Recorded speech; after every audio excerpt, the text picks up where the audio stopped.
If you've been watching the channel, you know that several months ago I did a install on my 9th gen Accord of the Dasaita head unit. In that video I did promise that I was going to do a follow-up review of the head unit, just to let you guys know how it's been going. Now I won't lie, I haven't gotten a chance to use it too much because I haven't been driving the car a lot, but here is the experience I've had with it. And honestly, this is going to be the easiest review ever done. The experience has been great. Now, I'm not saying that the unit is perfect, but it has had no issues at the current moment. There's been no lag issues. There's been no disconnection issues. There's not even been any kind of screen issues, touch, or anything like that. It's been working perfectly, just like it did brand new. The screen is super responsive to the touch. I barely notice any kind of lag, and clear to see during the daytime. There was one issue that I mentioned in the install video, was that I thought the head unit wasn't as loud as the stock one.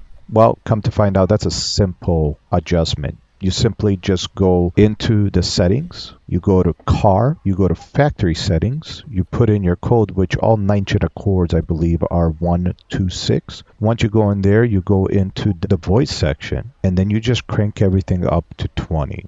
The only thing I didn't crank up to 20 was the mic itself. But for volume, to make sure everything runs as loud as it can, I cranked everything up to 20, and now it's definitely just as loud as the stock unit. If not, it can go louder. However, the speakers cannot keep up with that amount of volume.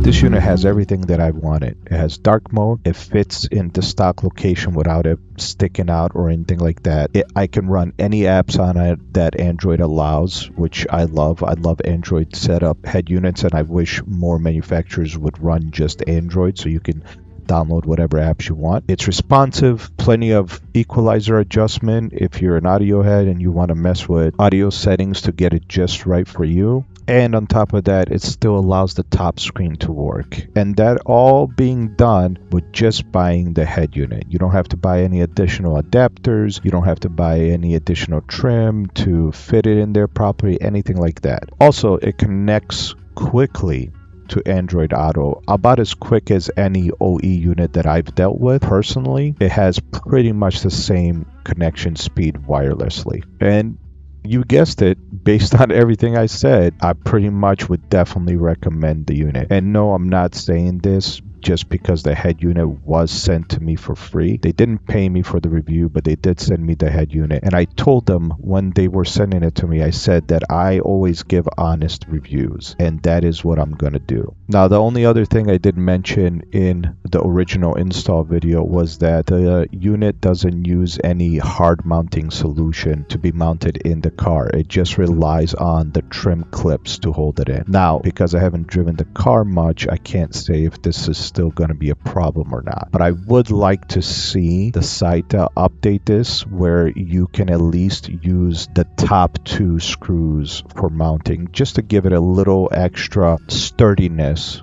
when being driven around, or even if you're somebody like me who likes to beat on their car. This way it gives you that feeling of that the head unit is in there and there's nothing really to worry about. But again, I haven't had any issues at the current moment with the way it does mount. So if you are looking for a head unit to replace in your 9th gen Accord, I would definitely say consider the Dasaita head unit. It comes with everything that you need. You don't have to go around shopping looking for different harnesses, trims, and stuff like that to attach another head unit. It is Android based, which allows you to run a lot of different apps, and it does have Android Auto and CarPlay if you need that as well. And I believe at the time of this video's release, it's going to be Amazon Prime Day. So if you do shop on Amazon, I believe they will have it discounted. So you can get it for a discounted price if you jump on it then. And then, of course, you can use their website as well to purchase it on there if you prefer to do that. And that's it for this review. It's just a quick, easy, not too long review. Just explaining my experience so far with the 6 months. I think it might have been even a little more than 6 months. I just wanted to keep you updated